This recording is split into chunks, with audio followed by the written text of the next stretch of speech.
नमस्कार, मैं हूं फराह खान और आप देख रहे हैं आज की ताजा खबर। कोरोना का खतरा अभी टला नहीं है, इसलिए मास्क पहनना बेहद जरूरी है। न्यूज 18 भी सबसे यही अपील करता है कि वो मास्क जरूर पहने। प्रधानमंत्री ने भी कहा है कि कोरोना से लड़ाई में मास्क ही हथियार है, इसलिए नेताओं से भी अपील की गई है कि वो अपनी सभाओं और रैलियों में मास्क पहने और लोगों को भी मास्क पहनने के लिए कहें। चलिए आगे बढ़ते हैं। आज से प्रधानमंत्री नरेंद्र मोदी के 2 दिन के बांग्लादेश दौरे की शुरुआत होगी। पीएम मोदी अब से कुछ देर में बांग्लादेश के लिए रवाना होंगे। दौरे से पहले किए गए ट्वीट में प्रधानमंत्री ने बांग्लादेश के साथ साझेदारी को नेबरहुड फर्स्ट पॉलिसी के लिए महत्वपूर्ण बताया। इस दौरे में भारत और बांग्लादेश के बीच कई अहम समझौतों पर सहमति बनने की उम्मीद है। पिछले साल शुरू हुए कोरोना संकट के बाद आज प्रधानमंत्री मोदी का ये पहला विदेशी दौरा है। प्रधानमंत्री मोदी बांग्लादेश के राष्ट्रीय दिवस समारोह में शामिल होंगे। उनका ये दौरा बांग्लादेश के स्वतंत्रता संग्राम के 50 साल पूरे होने और वहां के पहले राष्ट्रपति मुजीबुर रहमान के जन्म शताब्दी समारोह के मौके पर हो रहा है।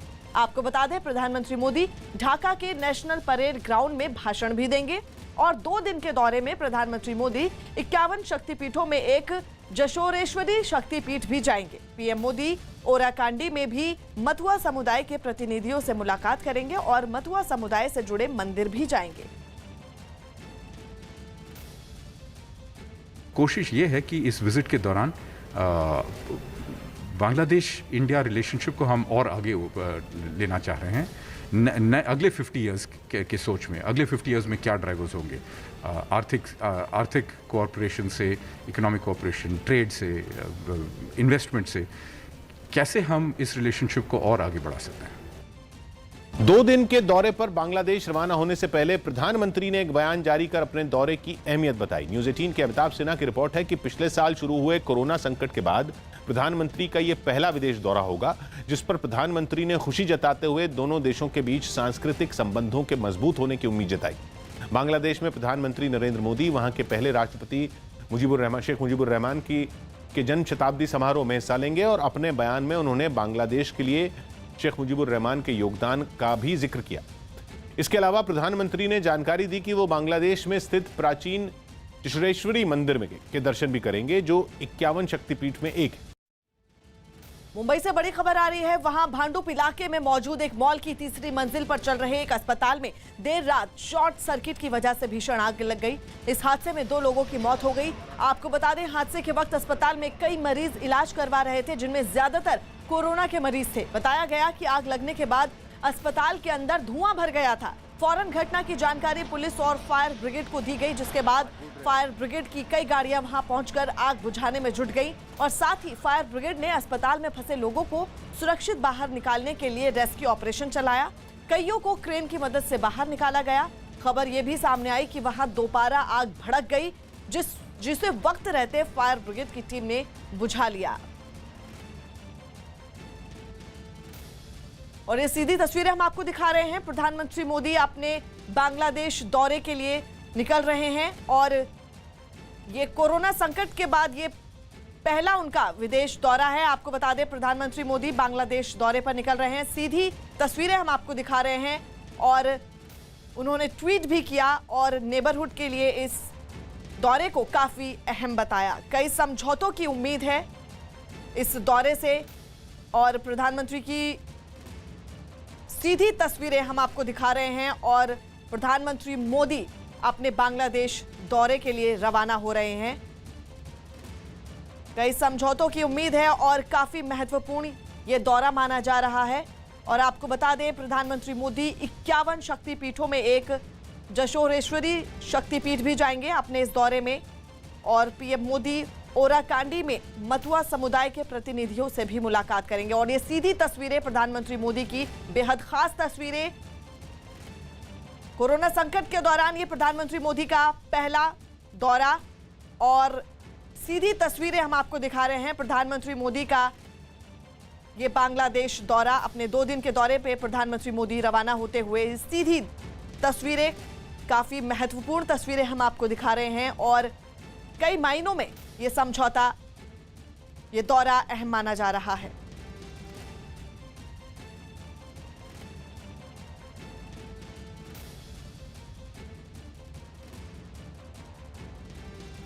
तस्वीरें हम आपको दिखा रहे हैं प्रधानमंत्री मोदी की, जो बांग्लादेश दौरे के लिए रवाना हो चुके हैं और ये दौरा काफी अहम माना जा रहा है।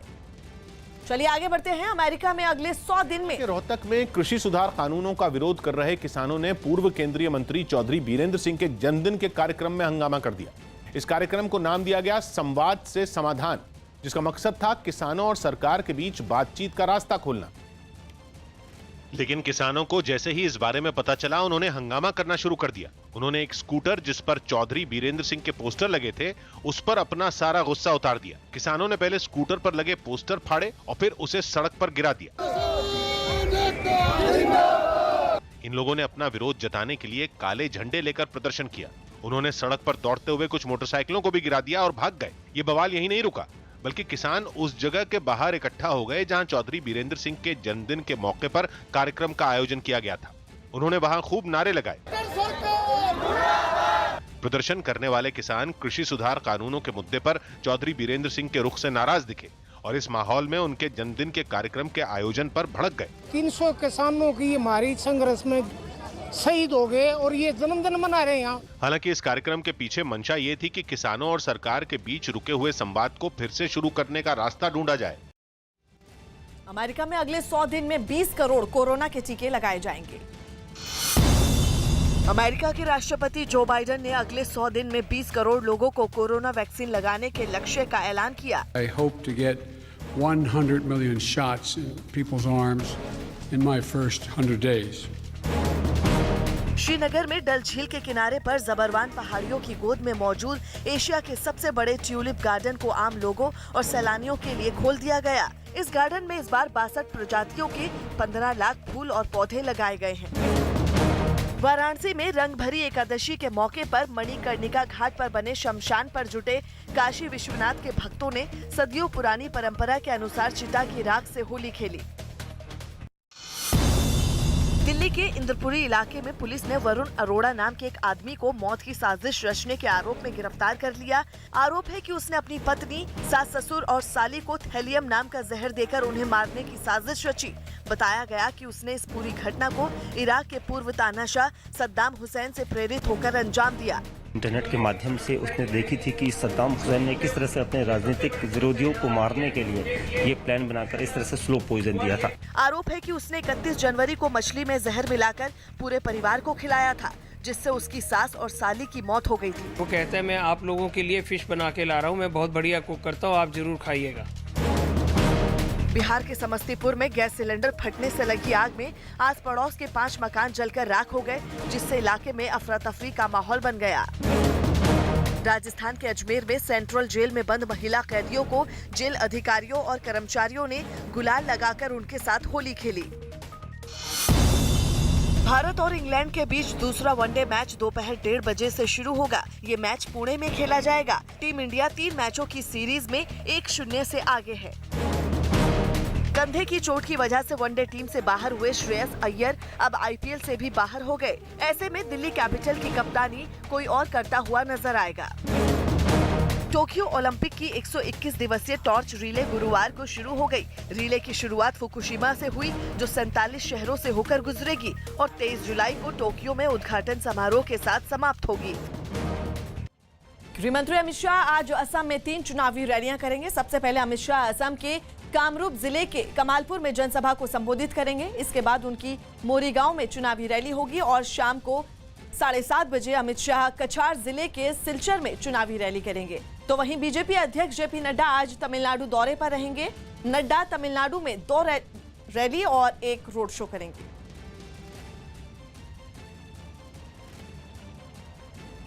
इटली के सिसिली में माउंट इतना ज्वालामुखी में सिलसिलेवार धमाकों ने लोगों को दहशत से भर दिया। खबर है कि उसमें सिर्फ एक रात के अंदर 16 बार धमाके हुए, जिसने वैज्ञानिकों के भी हाथ पैर फुला दिए। और फटने के साथ ही वो बड़े पैमाने पर लावा भी उगलने लगा। सामने आई तस्वीरों में एक तस्वीर में ज्वालामुखी में एक के बाद एक कई धमाके होते और उससे धधकते लावे के फव्वारे फूटते नजर आए।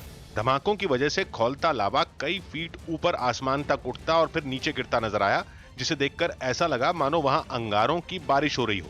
लावे की वजह से ज्वालामुखी के आसपास के इलाके में रात के अंधेरे में भी तेज रोशनी बिखरी नजर आई।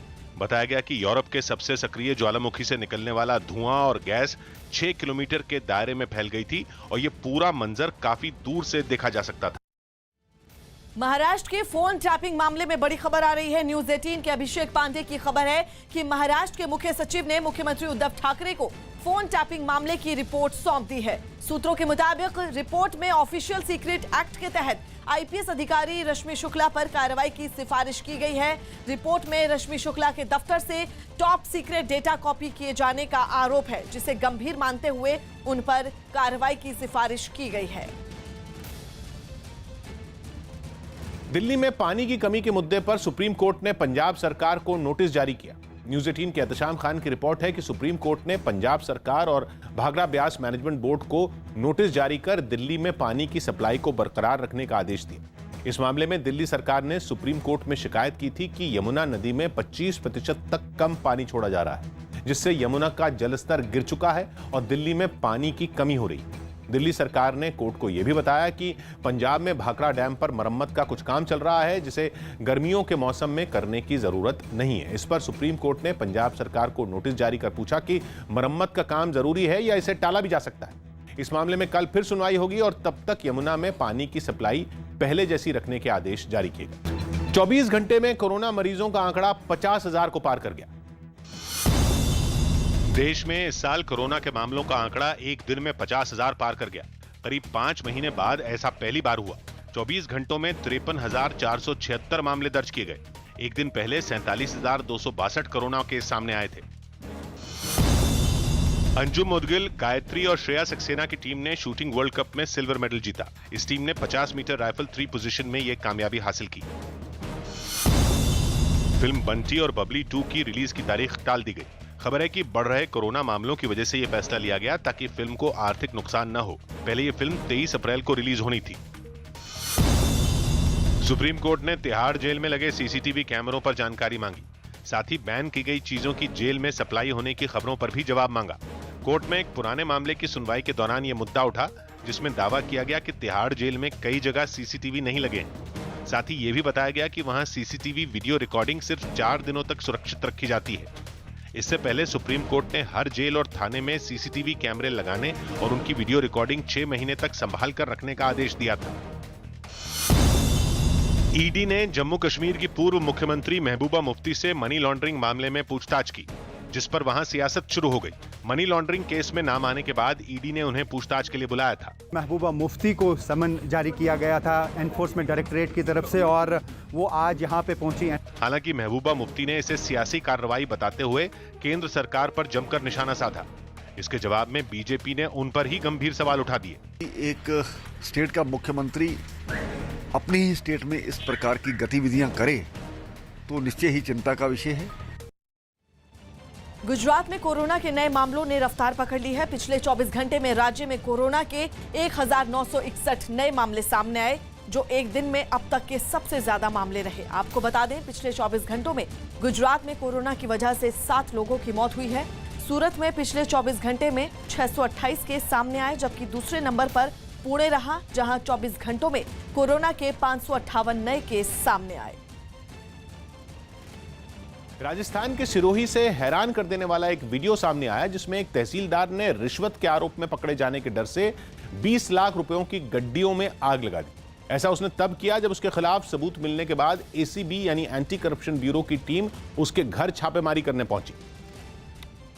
लेकिन उसने अपने घर का दरवाजा ही नहीं खोला और फिर उन रुपयों को आग के हवाले कर दिया। आरोप है कि उसे 20 लाख रुपए रिश्वत के तौर पर मिले थे। ये देखो, ये आग लगा रहा।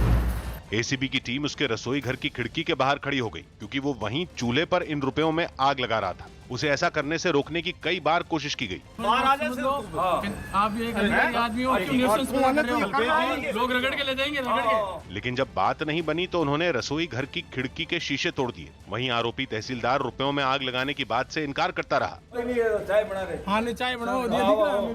करीब 1 घंटे तक ये हंगामा होता रहा। बाद में उसके घर का दरवाजा तोड़ दिया गया और फिर उसे गिरफ्तार कर लिया गया। हालांकि तब तक लाखों के नोट जलकर राख हो चुके थे। तहसीलदार साहब किचन के अंदर 500 की गड्डियां जलाते हुए पाए गए। खबर है कि उसने गिरफ्तारी के डर से खुद को घायल करने की भी कोशिश की। कृषि सुधार कानूनों के विरोध में आंदोलन कर रहे किसान संगठनों ने आज 12 घंटे के भारत बंद का ऐलान किया है।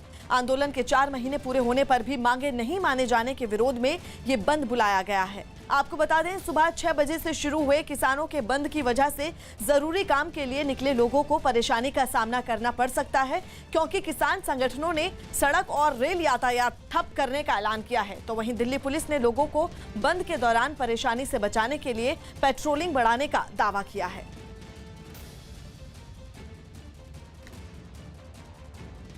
26 मार्च को किसान आंदोलन को शुरू हुए 4 महीने पूरे हो चुके हैं और इस 4 महीने पूरे होने पर संयुक्त किसान मोर्चा ने संपूर्ण बंद का कॉल दिया है और वो बंद सुबह 6 बजे से लेकर शाम के 6 बजे तक रहेगा।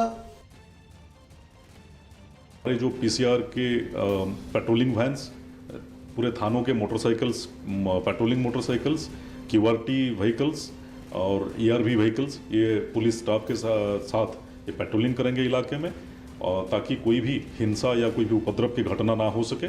और हमारी पूरी चौकसी बॉर्डर्स पे भी की गई है कि कोई भी उपद्रवी तत्व दिल्ली के अंदर प्रवेश करके बंद के बहाने किसी प्रकार का उपद्रव ना कर सके। और हमारी पूरी तैयारी है और पूरी कोशिश यही रहेगी दिल्ली पुलिस की कि इस बंद को लेकर के कोई भी जो स्वाभाविक जो नॉर्मल लाइफ है उसके ऊपर कोई भी डिस्टर्बेंस ना हो। हरियाणा के अंबाला में दिन दहाड़े हुई गैंग वॉर में 2 लोगों की मौत हो गई। इस घटना से पूरे इलाके में दहशत फैल गई, क्योंकि बदमाशों ने बीच सड़क पर ही एक कार पर गोलियों की बौछार कर दी, जिसमें कार की पिछली सीट पर बैठे 2 लोगों की गोली लगने से मौत हो गई। वहीं आगे बैठे 2 लोग इस हमले में बुरी तरह घायल हो गए, जिन्हें वहां मौजूद लोगों ने तुरंत कार से बाहर निकाला। आप कितने लगी भैया? भाई के लगी गोली यार। इतनी देर में पुलिस भी वहां पहुंच गई। तब तक दोनों घायलों की हालत काफी बिगड़ चुकी थी। जल्दी ले आओ इनको। पुलिस वालों ने बिना वक्त गंवाए उन लोगों को उठाया और अपनी गाड़ी से अस्पताल भिजवाया। इस बीच पुलिस के कई बड़े अधिकारी भी घटना वाली जगह पर पहुंच गए। अबाउट 20 राउंड चले बोलते हैं और 2 आदमियों का देहांत हो गया, 2 आदमी जख्मी हैं। बदमाशों की ताबड़तोड़ फायरिंग के निशान उस कार पर साफ नजर आए। इस गैंग वॉर के लिए लॉरेंस बिश्नोई गैंग और भुप्पी राणा गैंग को जिम्मेदार ठहराया जा रहा है। आसनसोल में बीजेपी उम्मीदवार के काफिले पर पथराव हो गया।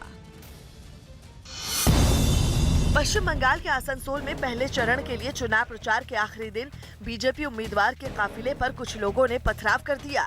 इस दौरान वाहनों में भी तोड़फोड़ की गई। बीजेपी ने टीएमसी कार्यकर्ताओं पर पथराव का आरोप लगाया।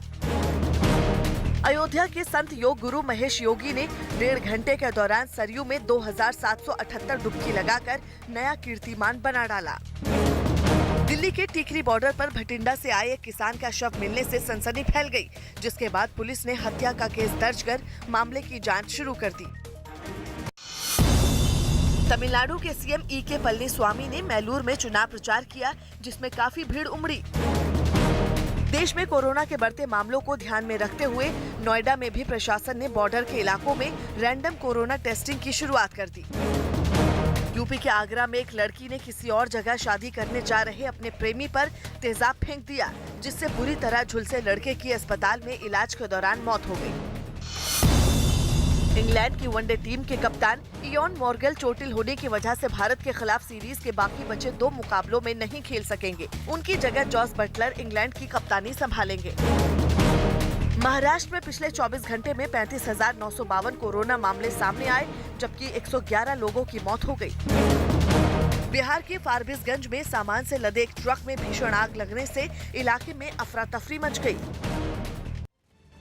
असम के पलासबाड़ी में बीजेपी के लिए प्रचार करने पहुंचे मध्य प्रदेश के मुख्यमंत्री शिवराज सिंह चौहान ने राहुल गांधी और कांग्रेस पर बड़ा हमला बोला। उन्होंने भ्रष्टाचार और परिवारवाद जैसे मुद्दों पर राहुल को निशाने पर लेते हुए उनके नाम के अक्षरों का मतलब बताया। उन्होंने मध्य प्रदेश में किसानों की कर्ज माफी का हवाला देते हुए राहुल गांधी पर झूठ बोलने का भी आरोप लगाया।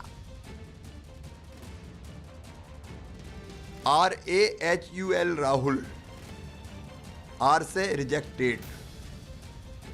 जनता इनको रिजेक्ट कर चुकी है 2014 में, 2019 में।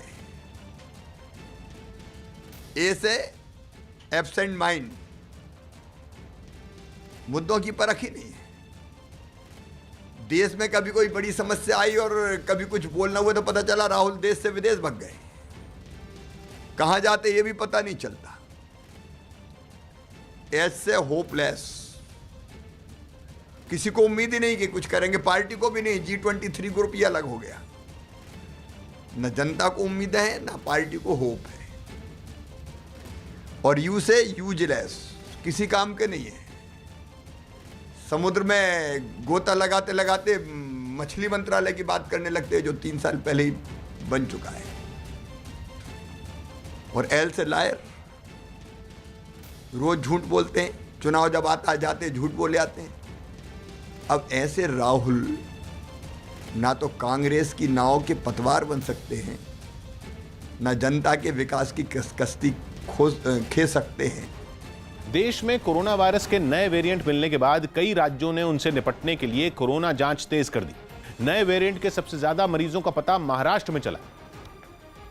इसलिए महाराष्ट्र सरकार ने मुंबई लोकल ट्रेनों के रेलवे स्टेशनों पर यात्रियों की कोरोना जांच तेज करने का फैसला किया। मुंबई के दादर रेलवे स्टेशन से सामने आई तस्वीरों में मुंबई की नगर पालिका, बीएमसी के कर्मचारी और कई स्वास्थ्य कर्मी लोगों का कोरोना टेस्ट करते नजर आए। हालांकि स्वास्थ्य कर्मियों के समझाने के बाद भी कई लोग अपना टेस्ट करवाने से बचते दिखे। पुलिस लोगों को रिक्वेस्ट कर रही है कि सामने आइए, टेस्ट कराइए, पर लोग टेस्ट कराने के लिए तैयार नहीं हो रहे हैं। महाराष्ट्र की तरह राजस्थान ने भी कोरोना से निपटने के लिए जांच तेज कर दी। जयपुर से सामने आई तस्वीरों में रेलवे स्टेशन के बाहर एक काउंटर पर उन सभी लोगों का एंटीजन टेस्ट किया गया जो बिना कोरोना रिपोर्ट के वहां पहुंचे। राजस्थान में आज से दूसरे राज्यों से आने वाले लोगों के लिए कोरोना की 72 घंटे पहले की नेगेटिव रिपोर्ट लाना जरूरी होगा। इस जांच में उन लोगों को छूट दी गई जो राजस्थान के ही किसी दूसरे शहर से जयपुर पहुंचे। लेकिन दूसरे राज्यों से आए सभी लोगों को कोरोना टेस्ट के बाद ही रेलवे स्टेशन से बाहर जाने दिया गया। केंद्र सरकार की चिंता इसलिए भी बढ़ गई क्योंकि देश में कोरोना के डबल म्यूटेंट वेरिएंट का पता चला है। न्यूज़ 18 के रवि सिंह की रिपोर्ट है कि देश के कई राज्यों से करीब 10,000 सैंपल लिए गए थे, जिनमें 771 वेरिएंट ऑफ कंसर्न्स पाए गए। इसका मतलब यह है कि देश के अलग अलग हिस्सों में कोरोना वायरस के अलग अलग रूप पाए गए हैं जो एक बड़ा खतरा बन सकते हैं। इन कोरोना वेरिएंट में यूके, दक्षिण अफ्रीका और ब्राजील के साथ भारत में पाया गया नया डबल म्यूटेंट वेरिएंट भी शामिल है। बताया गया कि महाराष्ट्र के अलग अलग जिलों से जो सैंपल लिए गए थे उनमें 15 से 20% सैंपल में डबल म्यूटेंट वेरिएंट पाया गया। हालांकि ये नए वेरिएंट कितने घातक हैं इस पर अभी रिसर्च चल रही है। So this is the double mutant which has been observed in 206 samples in Maharashtra and then in a varied number in Delhi also 9 samples and so on. स्वास्थ्य मंत्रालय ने कोरोना का टीका लगवाने के बाद होने वाली मौतों के पीछे वैक्सीन की वजह नहीं होने का दावा किया है। न्यूज़ 18 के रवि सिंह की रिपोर्ट है कि स्वास्थ्य मंत्रालय की AEFI कमेटी की रिपोर्ट के मुताबिक देश भर में कोरोना का टीका लगवाने के बाद जिन 79 लोगों की मौत हुई है उनके लिए वैक्सीन जिम्मेदार नहीं है। AEFI स्वास्थ्य मंत्रालय की वो कमेटी है जो टीका लगवाने के बाद होने वाली दिक्कतों के बारे में जानकारी जुटाती है और उसकी रिपोर्ट में ज्यादातर मामलों में हार्ट अटैक और ब्रेन स्ट्रोक को इन मौतों के लिए जिम्मेदार बताया गया है जिनका संबंध पुरानी बीमारियों से था। स्वास्थ्य मंत्रालय के मुताबिक वैक्सीन लगवाने के बाद किसी तरह की परेशानी होने के करीब 16,000 केस सामने आए हैं, लेकिन इनमें 99% से ज्यादा मामलों में लोगों को बुखार, हाथ में सूजन और दर्द जैसे मामूली लक्षण ही थे, जबकि सिर्फ 273 लोगों को ही अस्पताल में भर्ती करवाने की नौबत आई। फिल्म द बिग बुल का गाना जारी कर दिया गया। अभिषेक बच्चन की फिल्म द बिग बुल का पहला गाना जारी कर दिया गया। ये फिल्म 90 के दशक में शेयर मार्केट में हुए बड़े घोटाले पर बनाई गई है। फिल्म द बिग बुल अगले महीने 8 अप्रैल को ऑनलाइन रिलीज की जाएगी। मुझ में मैं नहीं, तुझ में तू नहीं, दिल की सुन आवाज़ा, इश्क नमाज़ा, मैं तपड़िया, इश्क नमाज़ा। राहुल गांधी के आरएसएस पर दिए बयान पर बीजेपी भड़क गई। राहुल ने एक ट्वीट किया जिसमें उन्होंने लिखा कि वो आरएसएस को संघ परिवार नहीं कहेंगे क्योंकि उसमें करुणा और स्नेह की भावना नहीं है। जिसके बाद बीजेपी ने राहुल को अपने परिवार को संभालने की नसीहत दे डाली। पहले अपने परिवार की चिंता करें, संघ परिवार को छोड़ दें। गुजरात सरकार ने अब विमान से आने वाले लोगों के लिए भी कोरोना का RT-PCR टेस्ट जरूरी कर दिया। ये नियम महाराष्ट्र से आने वाले लोगों पर लागू होगा। अब तक सड़क के रास्ते आने वालों पर ही ये नियम था। पश्चिम बंगाल बीजेपी ने चुनाव आयोग को एक खत लिखा। इस खत में बीजेपी ने आरोप लगाया कि मुख्यमंत्री ममता बनर्जी ने लोगों से धार्मिक आधार पर वोट देने की अपील की। राजस्थान सरकार ने कोरोना फैलने से रोकने के लिए राज्य में सभी धार्मिक स्थलों, सार्वजनिक स्थानों से लेकर बाजार में होली और शब बारात के आयोजन पर 28 और 29 मार्च 2 दिन रोक लगा दी है। इसके बावजूद लोग हैं कि मानने का नाम नहीं ले रहे। राजस्थान में धार्मिक स्थलों से लेकर सार्वजनिक स्थानों पर जमकर होली खेली जा रही है। भरतपुर में जमकर होली खेली गई। इस दौरान किसी ने कोरोना नियमों का पालन नहीं किया। आपको बता दें, भगवान कृष्ण की भूमि ब्रिज 84 के मंदिरों में भी फूलों से होली खेली गई। जमकर फूल और गुलाल बरसाए गए।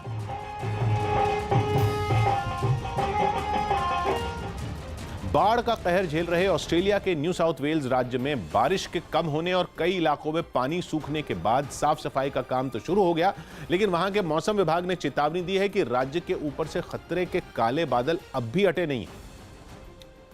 क्योंकि बाढ़ के पानी में उठती तेज लहरें कभी भी काल साबित हो सकती हैं। अब भी राज्य के सिडनी जैसे शहर में सैकड़ों मकान इतनी बुरी तरह जलमग्न हैं कि तस्वीरों में उनकी सिर्फ छत ही पानी के ऊपर नजर आई। इस वजह से कई लोगों को मजबूरी में वहीं पनाह लेनी पड़ी। वहीं कई इलाकों में बाढ़ का पानी बहते हुए अपने साथ कूड़ा करकट और गंदे मलबे का ढेर भी ले आया है। हालांकि न्यू साउथ वेल्स के पोर्ट मैक्वारी नाम के एक छोटे शहर में हालात बेहतर नजर आए। वहां बाढ़ का पानी सूखा हुआ दिखा, हालांकि गाढ़े कीचड़ ने लोगों की शामत ला दी। मकानों के बाहर तो गंदगी थी ही, उनके अंदर भी बाढ़ का पानी घुस जाने की वजह से सारा सामान कीचड़ में सन गया और सड़क किनारे सड़ता नजर आया। इस वजह से जगह जगह लोग कीचड़ साफ करने में जुट गए। कुछ सामाजिक संगठनों से जुड़े लोग भी उनका साथ देते दिखे। सेना के जवान तक इस काम में हाथ बटाते नजर आए।